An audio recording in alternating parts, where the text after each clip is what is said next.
Hi hello సంక్రాంతికి నేను మా మమ్మీ వాళ్ళ ఇంటికి వెళ్ళే టైంకి ఈ పూల కుండి మొత్తం ఖాళీ అయిపోయేటట్టుంది. సో అందుకని చెప్పేసి డాడీ ఇలా నాకైతే వీడియో షేర్ చేశారు మొత్తం విరపూసాక. సో వీడియో చూసి నాలాగే మీరు ఆనందించండి, ఇంకేం చేస్తాం. సో అడిగారు కదా చాలా మంది షేర్ చేయమని చెప్పి, అందుకని చెప్పి ఇలా షేర్ చేస్తున్నాను అనమాట.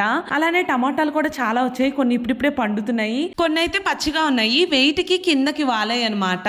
సో ఇంకా ఇలా చిక్కుడుగాయలు కూడా కొన్ని కాసాయి.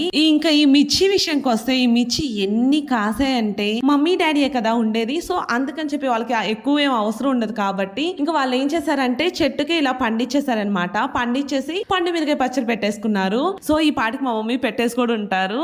యాక్చువల్గా సంక్రాంతికి వెళ్ళినప్పుడు నేనే షూట్ చేసి ఆ చామంతి పూలు అన్ని ఉన్నాయి కదా వాటినన్నిటిని కట్ చేసేసి ఇన్ని పూలు వచ్చాయి అవన్నీ షేర్ చేద్దాం అనుకున్నాను. సో చెప్పే కదా నేను ఎప్పుడు వెళ్ళినా సరే ఆ గార్డెన్ అంతా ఖాళీగానే ఉంటుందనని. That's today mini vlog video నచ్చిందని అనుకుంటున్నాను. నచ్చితే లైక్ చేయండి, సబ్స్క్రైబ్ చేయండి. Bye bye.